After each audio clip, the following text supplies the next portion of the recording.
संविधान निर्माता बाबा साहब भीमराव अंबेडकर को श्रद्धांजलि देने आरजेडी कार्यालय पहुंचे शिक्षा मंत्री ने ये साफ तौर पर कह दिया है कि जो नई नियमावली है शिक्षक नियोजन को लेकर के उसमें किसी तरह का कोई बदलाव नहीं हो सकता है। उन्होंने कहा कुछ लोग ये दलील दे रहे हैं और वो भी पॉलिटिकल पार्टी के लोग हैं कि जो आईएएस आईपीएस है वो अगर यूपीएससी का एग्ज़ाम दे के आते हैं तो उन्हें भी कार्य भार संभालने से पहले एग्ज़ाम देना चाहिए। उन्होंने कहा कि ये बेहूदी बात है, जाहिलियत बड़ी बात है, इसलिए कि एक आईएएस और आईपीएस का काम पढ़ाना नहीं है। और अगर कोई शिक्षक बनने से पहले जो उसकी एलिजिबिलिटी है वो अगर चेक की जा रही थी उसमें क्या बुराई है। हम चाहते हैं कि शिक्षा में सुधार हो और बिहार सरकार ऐतिहासिक कदम उठा रही है। वेतनमान पर हम बहाल करेंगे, लेकिन साफ तौर पर शिक्षा मंत्री ने कहा जो लोग हंगामा कर रहे हैं वो फजूल का हंगामा कर रहे हैं। इस नियमावली में किसी तरह का कोई बदलाव नहीं आएगा। किस तरह शिक्षा मंत्री ने क्या कुछ कहा है वो सारी बातें आप सुनिए। बात समझो यार, बात समझो। 33वां जयंती भीमराव अम्बेडकर की जयंती, इस सदी के, इस धरती के, न सिर्फ भारत के सबसे बड़े ज्ञानी, सिंबल ऑफ नॉलेज बाबा साहब अम्बेडकर की जयंती है, जो इस भारत के गौरव का सबसे गौरवशाली दिन है, सबसे गौरवशाली प्रतीक के रूप में है। उनके स्तुति का, इबादत का यह दिन है। आज उनके सिवा कोई दूसरी चर्चा करना बेईमानी है। और मैंने ये कहा कि सिंबल ऑफ नॉलेज मैंने नहीं कहा, हमने नहीं बनाया, दुनिया ने बनाया। आप गूगल पर जाओ, ज्ञान के प्रतीक खोजना, अकेला एक ऐसा महारथी का नाम आएगा जो भारत भूमि के सबसे बड़े कर्णधार के रूप में नाम आएगा। ज्ञान की भूमि भारत और उसका स्रोत बिहार है।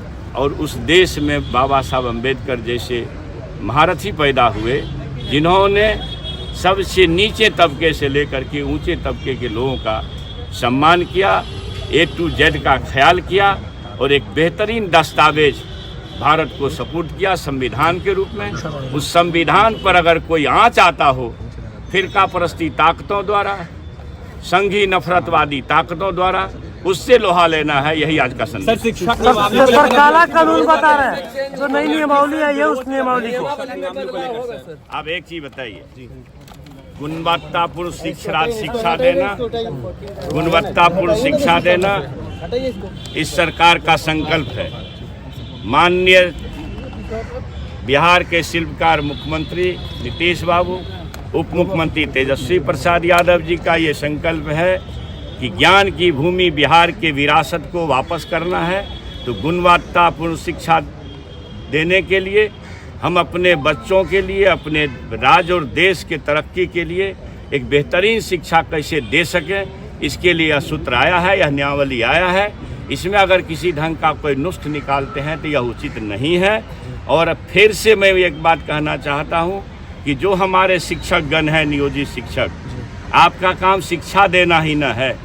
और अपने कोर्स को जिसको आप पढ़ाते हैं, रात दिन जिसके लिए आप शिक्षक हैं और जिन बच्चों को आप पढ़ाते हैं, उस कोर्सेज में से कुछ सवाल अगर नियमित होने के लिए एक कितनी बड़ी बीमारी इस महागठबंधन की सरकार ने दूर की है।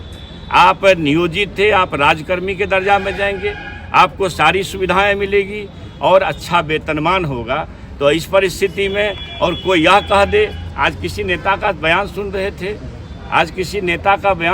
थे कि एक आईएएस आईपीएस होता है फिर से परीक्षा देके पास कर सकता है क्या? आईएएस आईपीएस का काम पढ़ाना नहीं है, शिक्षकों का काम पढ़ाना है। जिस कोर्स को आप पढ़ाते हैं उसी कोर्स में से अगर कुछ सवाल आपके सामने रखे जाएंगे नियमित होने के लिए, इसके लिए चिंता नहीं करनी चाहिए, इसके लिए घबराना भी नहीं चाहिए। बिहार वासियों को 10 लाख बच्चों को, बेरोजगारों को नौकरी देनी है, उसका ये आयाम है कि लगभग 2.5 लाख से ऊपर ये नियुक्ति 4-5 महीने के अंदर आपके सामने नजर आएगी। पहले के पूर्व का आप देख लीजिए, आपको लगेगा कि हम बिहार वासियों के बच्चों के लिए, बिहार वासियों के लिए, बिहार के बेरोजगारों के लिए सरकार कितनी चिंतित है। और उसी चिंता को ख्याल में रख करके फिर माता पिता का ध्यान रख करके, यह ज्ञान की भूमि अगर भारत है तो उसका जड़ है, उस जड़ में है बिहार। मगध में आप खड़े हैं, यही ज्ञान की भूमि है। बीजेपी के प्रदेश अध्यक्ष ने कहा है कि जो विपक्षी एकता है वो खत्म हो जाएगा, लव कुश की जोड़ी हमारे साथ है। अच्छा, आप तो अभी नई शिक्षा नीति पूछ रहे थे, फिर आप कहाँ चले गए? अब ये क्या, विपक्षी एकता आप मेरी बात समझिए। जो हमारे मोदी जी हैं नेता, बीजेपी के, उन्होंने कहा था शासनकाल में जब उनका शासन चल रहा था एनडीए का, कि भगवान भी वेतनमान नहीं दे सकता। आप उस बयान को निकाल के कोट करिए। अब जो राष्ट्रीय मानव संसाधन विकास मंत्री हैं, शिक्षा मंत्री जो भारत सरकार के हैं, उन्होंने 2 दिन पहले कहा है कि साहब बीएड कर लेता, लोग को कोई रोजगार नहीं मिलता है तो बीएड कर लेता है।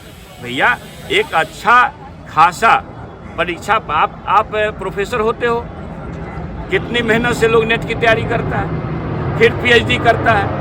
नेट की तैयारी में कम मेहनत करनी होती है क्या? फिर वही बच्चा पीएचडी करता है। आप नेट होते हैं, पीएचडी होते हैं तो आपको प्रोफेसर होने की दक्षता प्राप्त होती है। आप शिक्षक होने के लिए दक्ष हुए, आपने ट्रेनिंग किया, आपने क्या कहते हैं सीटेट एसटीईटी पास किया, अच्छी बात है। तो भाई आप पढ़े लिखे समाज के लोग हैं, आप पढ़ाई के लिए जा रहे हैं, तो एक परीक्षा से क्या घबराना, नहीं घबरानी चाहिए।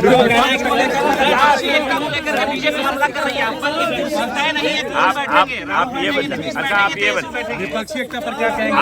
आप ये बताइए, अभी